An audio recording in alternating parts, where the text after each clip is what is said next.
things are looking down again. This week has just been a roller coaster of emotions and setbacks and small wins and then bigger setbacks, and I am emotionally exhausted and physically exhausted because it was just so. Short version. We'll get to the short version. I had a job today.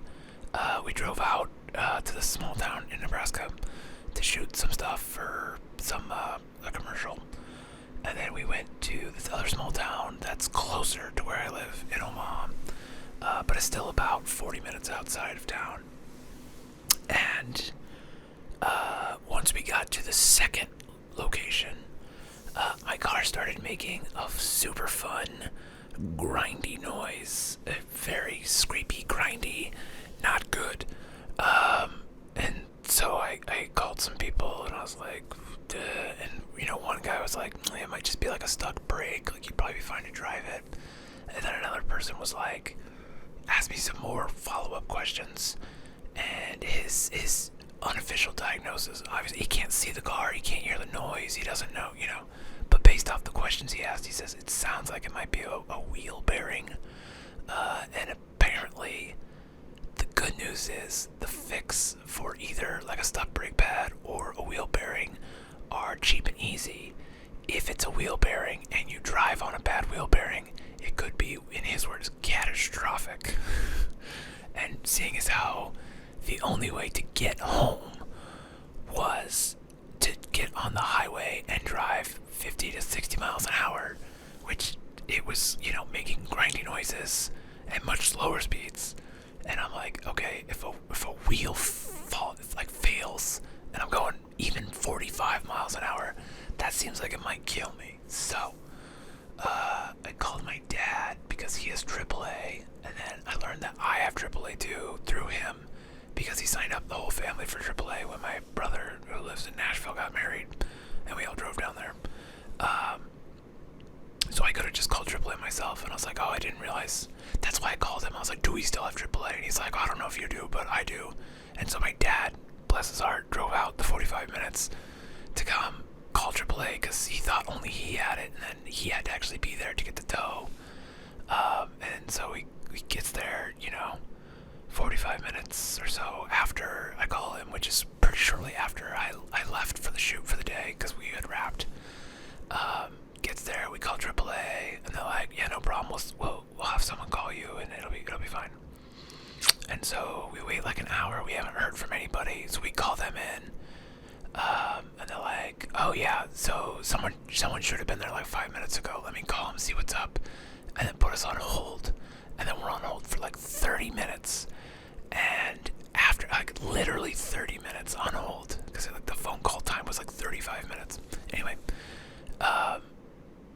then we get a text that says like, your tow truck driver will arrive at 7:20, and we're like, okay, that's not 5 minutes ago, like for the 35 minutes ago at that point. So we're like, okay, fine, like whatever, that's only another hour. So we hang out for another hour, and finally we get a phone call at like 7:10 from the dispatch, the AAA dispatcher, who was like, yeah, no one's coming. And we're like, what? And they're like, she's like, the earliest I can get anybody out to you is like in the morning. And we're like, what the fuck? We had these 2 times like confirmed, and with follow-ups. What happened? She's like, I don't know who told you that, but like the dispatch closes at 5. Like the tow truck station closes at 5, and they don't do stuff after that. And your call came in at like 5:03. Like they weren't taking that call, especially if they had to drive 45 minutes twice. Like they're definitely not taking that call. And it's like, all right, well, thanks. Like, so I had pulled over in a church parking lot. Luckily, the church was having some kind of event that night. We got to talk to the people in the office, and they were like super chill. And they were like, oh, you have so much to worry about. Like, don't worry about your car. Like, it'll be fine here. I'm like, well, at least we got that going for us. And so we left the car there, and my dad is gonna pick me up tomorrow morning and drive me back out 45 minutes to this small town in Nebraska, and wait for the tow truck with me again. And he's gonna pay for the tow, which is good because I am, after for the alternator. I am super broke. Like, emergency fund gone. I've been doing so good financially this year. I've been being better about not getting little treats at the gas station. I've been eating out a lot less. I've been eating more food at home.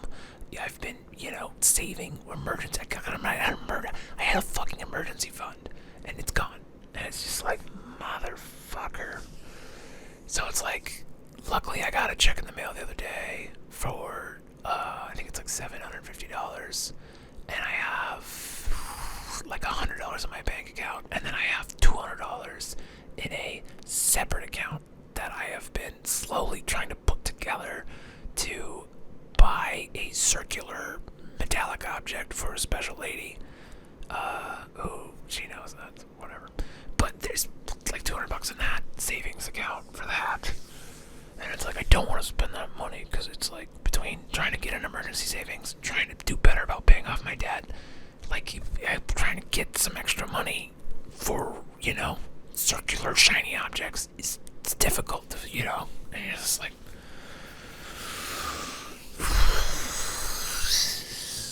and at the same time, it's like, so I'm very privileged, and I gotta check my privilege, and that my parents are fairly, they're upper middle class for sure.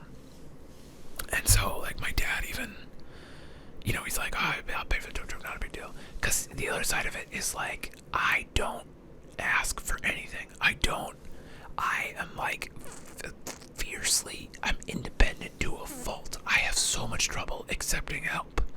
And so,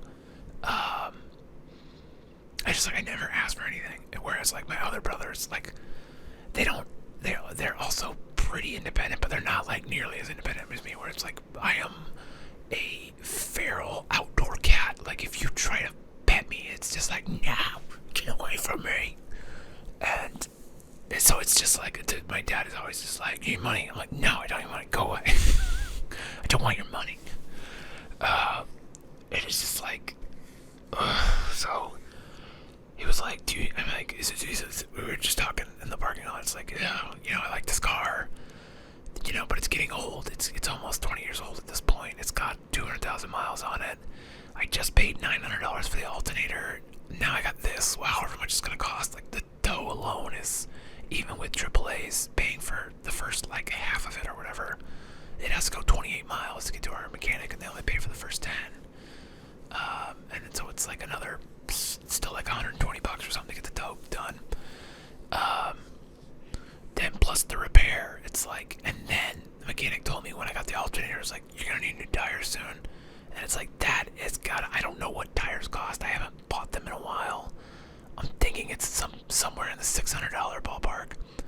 So you think $600 for tires, 'cause it's an SUV, $600 for tires, and that could be wrong. It might be more than that now, the way inflation's gone. I haven't bought tires in like 6-7 years, So say it's $500, and I'm wrong, and then it's another $500 to get whatever's wrong fixed. Like, that's $1,900 in a span of a month of, like, things wrong with the car, and that's probably more than the car's worth currently. But my credit is not in a great place. I don't have any kind of down payment, so it's just like, well, buying a car doesn't sound great, and adding a car payment on top, I'm trying to get my financial shit together, and adding another bill on top of it it wouldn't break me, but goddamn, it would be uncomfortable. So my dad is like, well, we can, me and mom, I talked to mom, and we can loan you the money, like, we could buy the car for you, and you could pay us back, and it would be, you could think of it as a loan, and then you're still doing it by yourself, you're still independent, but there's no interest, and it's like, that's not a bad, because, the interest rates for cars right now are like 6-7%, and my credit being so shit, it'd probably be like 10 plus, which is just a terrible deal. And the fact that I have credit card debt that I need to pay off faster, that's not a terrible way to do it. So I don't know, just accepting help is so hard for me, and I don't know socialized it with my girlfriend today when we were big old dollar store therapy session about how, like, throughout my life, like, what has traumatized me is, like, group projects from school. It just that, like, every single fucking time, with the exception of, like, twice, the group members did fuck all. And it's like, people, and I don't know, there's also an element of, like, I am a bit of a control freak, and when people do things, they don't do it the way I want to do it, and that's probably partially due to my autism, but they also just don't do it right. And it's like, it reminds me a lot of that scene in Good Will Hunting where he's, like, super frustrated, and he's like, I'm sorry this is hard for you, but do you know how fucking easy this is for me? And there's just so many things where, like, people were like, let me help you with that, and I'm like, I'm good. Like, I can do it faster and better than you. And it's just explaining to you how to do it correctly will take more time than me just doing it. And it will hurt the whole time I'm explaining it. It will be painful for me to watch you fuck this up. So I'd rather just do it. And so I don't know. That's something I need to work on personally, but I don't know how to do that. And I think having a therapist would help and benefit me greatly, but that's another fucking bill I can't afford. Like, I mean, I can't afford it, but, like, it's just, then you just start eking up, like, all these sacrifices, and, like, at that point, it's just like, all I'm doing is paying bills and working, and I wouldn't have, like, any funds to live a life. And at that point, like, that gets real depressing really quick. You could only do that for so long. You could do that in short sprints, but ooh, baby, you can't live like that for forever. And so I know it wouldn't be forever, and I know most of this is just paying my debt, like, in a metaphorical sense and in a literal sense, is that I just made a bunch of bad financial decisions, and now, you know, the chickens have come to roost. And I think part of the problem with all of it is, I was talking to my girlfriend, is like, I have this big part of my identity is that I am, like, this working creative, and I pay my bills with my creativity. And it's like, that is true. And in reality, I make enough money that, like, none of this should really be a problem. And my girlfriend could probably be, like, a stay-at-home, you know, just do whatever she finds interesting, or she could quit one of her, because she works 2 jobs, and she could quit the job she likes less and just work part-time at the job she likes more, like a lot more, until they can, you know, give her a full-time job. And so I could support that lifestyle. I already pay most of our bills, and that's fine, because there's something about going back to, like, successful creative man, that's very important to my identity. And providing is, you know, the model I was given by my parents. You know, dad made most of the money. Mom worked as a nurse. Like, she didn't make no money, but, like, dad paid for, like, everything. And then, like, her parents, similar situation. Her dad is a retired Air Force / civilian contractor, and mom's stay-at-home mom. And so it's like, that's kind of just the model we have been provided. And so it's, like, kind of not what we aspire to. She wants to work, but she wants to work her fun, cool job that's, like, super chill. And I want that for her, because that's just, like, in the years we've been dating, this is, like, the job that, like, is the first time it's, like, not toxic. Like, she has autonomy. They're like, these are your tasks, and, like, she does them her way, and people respect her input on things, and it's a great environment, and it's great for her, and I love that for her, and I want her to have that. And her other job is not bad. Like, it's probably the second best job she's ever had, coincidentally. But everything there is, like, last minute. It's rushed. It's overwhelming. Needlessly, too. You know, it's just none of it is really time sensitive. And the reason why everything is overwhelming is because people are bad at their jobs. And that brings me back to not accepting help, because people fuck up. And so it's like, it's hard to do that. But anyway, to bring the whole circle is there are these two coins. Is that one, I am a full-time working creative and I make decent money doing it, which is very fucking hard to do. You have to be good at it to earn a decent living. I feel like I earn about a middle-class living, which is great. The flip side of that is I am very bad with money and prone to impulse decisions. And I should know better. I went to business school. I read all the books on investing. Like, not all the books, but enough that I know better. Of like, hey, do you have like balances on your credit card? That's a bad fucking idea. Like, are you financing like business purchases with credit cards? That's a terrible fucking idea. And it's like, check. Like, are you buying little treats with credit cards when you can't afford it with your debit card? Like, check. Like, well, I deserve it. Check. Little treat. Check. And you're just like, fuck. And now you're like, okay. Remember how you were paying off your credit cards and you were doing pretty good about that a couple years ago, and now you're back to not the worst that you've ever been in, but pretty fucking close.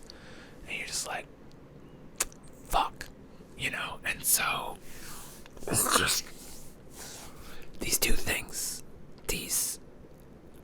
and this one hurts this identity. It causes fractures in this I am a successful creative, because when you're struggling, you don't feel successful. And because I don't feel successful, I need to work harder, work more, do more, be more places, be more proactive trying to find jobs, over deliver on everything because I want more work. And the reward for good work is more work. And so you work harder, you do more, you deliver more, you burn yourself out because you're bad with money. And you don't feel successful when you're fucking broke and your car breaks twice in a week. And it's just like, Jesus fucking Christ. So yeah, having a bad time right now. But I will accept your help, YouTube. If you want to help me out, what you can do. And if you want to help any YouTuber out that you like, just comment on their video. Just leave a comment. Just any fucking comment, any words helps with the algorithm. Probably. I don't know.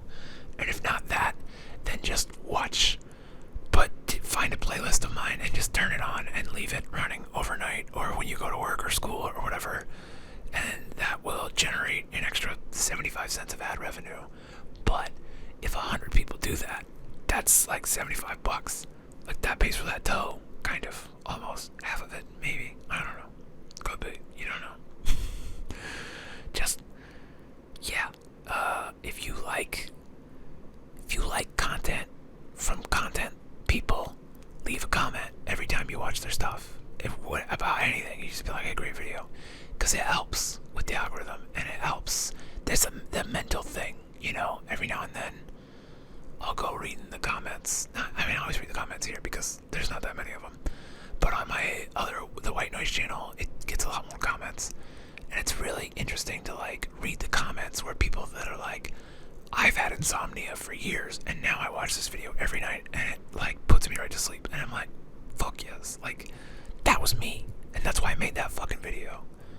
And it's great.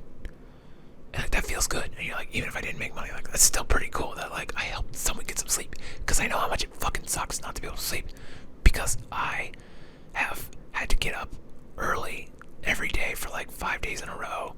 And when you are pathologically a night person and you have morning anxiety, I don't know what to call it, but there's a part of my brain that won't let me oversleep to a fault.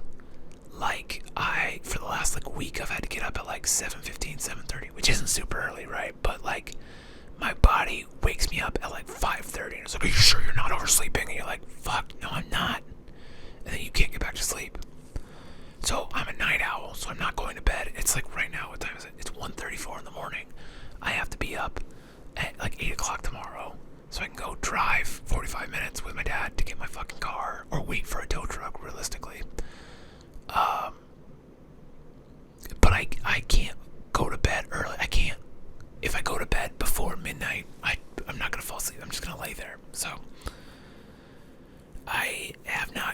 sleep the last couple nights. And that is probably not helping my emotional state. And probably not how I feel. I've also been working jobs, and so I feel like I'm getting beat up because these have been not like overly difficult jobs, but there's been a lot of, for whatever reason, there's been a lot of dogs and a lot of children and a lot of like having, as a 6'6" man, you can't shoot dogs and children from 6'6". You gotta fucking crouch down. So I've been doing a shitload of squats the last like 4 days, and it's like my fucking quads are dead. I can't. It's hard to walk up the stairs. I've been doing so many squats because there's so many cute dogs, and I gotta take pictures of them. And there's children, and I have to take pictures of them because that's the job. And you're like, oh, great, fucking, we're out of school. Fuck you, kid. Why are you looking that way? Look at me. I don't say fuck you to the kids, but I want to. Because why are they looking off? I say, look at the camera. You seen YouTube? I say that, but I look at my monitor like half the time. More than half the time. I look at the monitor for like, sometimes I watch back while I'm editing these. I just fucking color them real quick and then cut the ends. But I'm like, man, I look at the monitor like, I don't know, 90% of the time. I thought about getting a teleprompter to put a monitor so that I'm actually looking at the lens. I might still do that, but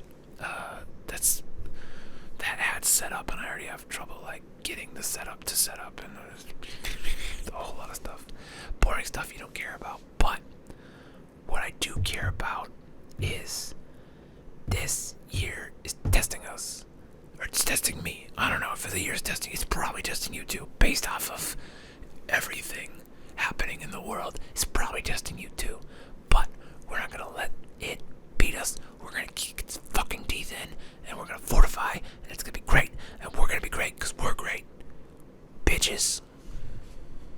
Yes, we can do it. I'm gonna do it. I don't know how I'm gonna do it. I'm gonna keep making ASMR videos, and it's slowly $9 a month at a time. I'm gonna pay off the debt, and then I'm gonna buy a skyscraper, and I'm gonna put a fucking Taco Bell on the top floor, and I'm gonna call it top floor Taco Bell, and it's like, skyscraper has steakhouse top floor. Taco Bell. Everybody's invited. Come to my top floor Taco Bell. Don't like heights? Guess what? There's still gonna be a drive-through on the ground floor. Food's gonna be made on top, and we're gonna throw that shit down a pneumatic tube like at a bank. I don't know how the science is gonna work, but I'll pay off it. I'd be a billionaire.